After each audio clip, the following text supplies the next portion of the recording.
Nous allons dans cet exercice essayer de comprendre comment on rédige une partie de dissertation, en particulier dans le travail de brouillon.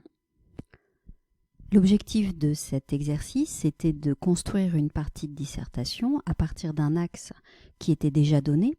Donc l'amour est lié dans le roman à la notion de destin et il fallait donc construire cette partie, donc en particulier les sous-parties. Il s'agissait aussi de comprendre la nécessité d'une préparation au brouillon avant de rédiger, en passant par des mots-clés et surtout, évidemment, en trouvant d'abord des arguments, première étape, et ensuite, vraiment dans un deuxième temps, trouver les exemples qui illustraient les arguments. Donc, en suivant cet ordre, on est à peu près dans la garantie qu'on va pouvoir creuser, approfondir sa réflexion. Lors de l'exercice en classe, certaines erreurs assez classiques sont survenues. On va donc les passer en revue afin d'éclairer par le négatif la bonne méthode.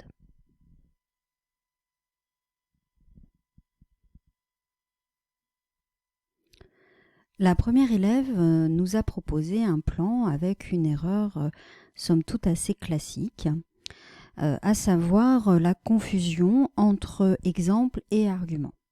Ces deux sous-parties opposent en effet deux scènes, mais en réalité, on ne voit pas du tout en quoi ces deux sous-parties vont être liées à l'idée de passion, à l'idée d'amour et de destin. L'élève va sans doute être amenée, lorsqu'elle va rédiger, à commenter les deux scènes, à faire une sorte donc de commentaire comparé. Au mieux, ce sera une sorte de commentaire comparé, parce qu'au pire, et c'est sans doute ce qui va arriver, on aura un résumé des deux scènes. Et évidemment, là, c'est vraiment une erreur majeure.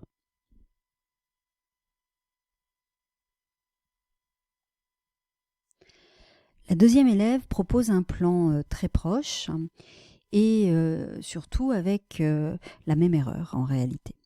On a peut-être l'impression que c'est un peu plus ciblé que l'exemple précédent parce qu'il y a cette notion de destin qui est mise en valeur, mais en réalité, on comprend bien que l'élève va être amené à se répéter et que ce qui sera dit dans la première sous-partie à propos du destin et de l'aventure chez le bijoutier va être en fait repris pour Nemours au bal, et donc on n'aura pas vraiment d'avancée de la réflexion.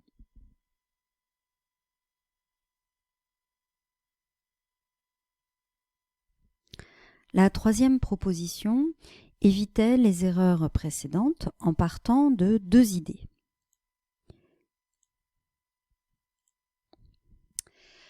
La première erreur était d'abord un problème de méthode.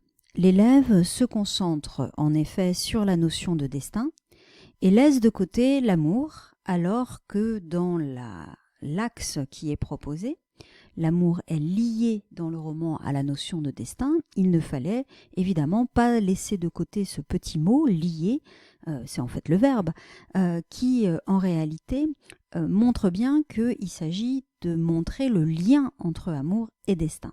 Donc là, les sous-parties laissaient de côté ce lien pour se concentrer uniquement sur le destin. C'était la première erreur. La deuxième erreur, eh bien, c'était une erreur beaucoup plus grave, puisqu'elle montrait une connaissance insuffisante ou superficielle du roman. En effet, à aucun moment les personnages affirment qu'ils sont sûrs que leurs sentiments sont partagés, parce que, en quelque sorte, ils seraient prédestinés l'un à l'autre. En aucune manière, ils sont dans l'assurance que l'autre, comme lui-même, serait en quelque sorte prédestiné à l'aimer. Donc de la même manière, aucun ne sait à l'avance ce qui va arriver et personne ne manigance une scène à l'avance. Personne dans le roman ne sait ce qu'il va trouver. Donc le prince de Clèves ne sait pas qu'il va trouver chez le bijoutier une femme extraordinairement belle, et Nemours ne fait pas exprès d'arriver en retard au bal pour être là, en quelque sorte, pile au moment où il va y avoir un changement de partenaire à la danse. Donc en fait, aucun personnage ne provoque le destin. Et donc en réalité, ce sont deux idées. Cette espèce de croyance que rien ne peut nous arriver parce que le destin est assuré. Voilà, ces deux idées-là ne sont pas dans le roman. Donc là, on a une connaissance superficielle du roman. C'est une erreur, évidemment, très grave.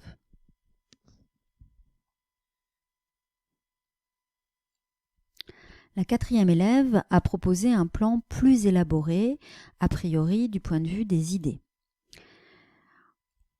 En fait, si on regarde de plus près, on voit que, encore une fois, en prenant appui sur des exemples d'entrée de jeu, le risque que nous avons déjà vu se reproduit. En rédigeant, l'élève va peut-être être amené à se résumer fatal de la scène du bal et du bijoutier, c'est-à-dire qu'encore une fois, on va avoir voilà, le résumé de ce qui se passe, on va nous raconter ce qui se passe, et donc on n'aura plus des idées, mais de nouveau un récit. Et donc du coup, on va avoir encore une fois cette confusion. Alors en outre, la notion de vrai destin, qui était assez intéressante et qui était dans une première sous-partie assez bien expliquée, eh bien, cette notion de vrai destin qui est intéressante, en réalité, ça va être répété en négatif pour la deuxième sous-partie. En fait, dans l'explication de ce faux destin, on va répéter ce qui a été dit dans la première sous-partie, et du coup, il n'y aura pas d'avancée de la réflexion. On va toujours être sur la répétition, et en plus de ça, on va être un petit peu frustré parce que là, il y avait une vraie idée, mais qui n'a pas été évidemment creusée. Donc du coup, on va avoir évidemment cette annotation dans la marge.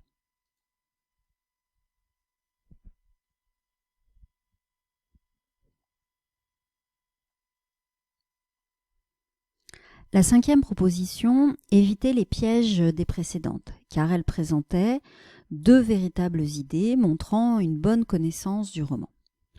Son seul défaut était d'être peu creusée et peut-être aussi d'être assez subtile et donc du coup assez délicate à expliquer.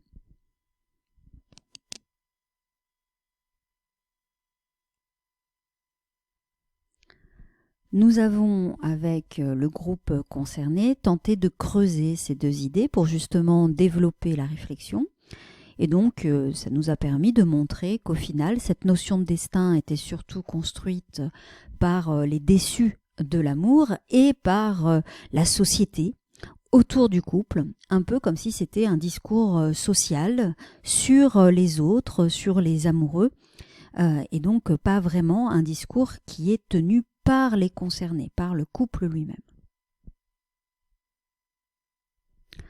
Après avoir bien creusé les idées, bien approfondi la réflexion, les exemples nous sont venus assez vite. Et donc on voit bien que dans la méthode, à partir du moment où la réflexion a été vraiment approfondie, où on s'est vraiment forcé à aller au bout de nos idées, eh bien les exemples ne posent pas de problème. Enfin, une sixième élève a proposé un plan à la fois simple et efficace. Alors en général, on préférera ce type de plan par rapport au précédent, par rapport à la proposition 5, parce que les idées sont assez clairement expliquées. Et même si le plan précédent était sans doute meilleur du point de vue de la subtilité, de la profondeur d'analyse, il était aussi assez difficile à exprimer et donc à tenir jusqu'au bout. Donc cette proposition, cette sixième proposition, est à conseiller en particulier aux élèves qui sont moins habiles parce que la démarche est bien plus assurée.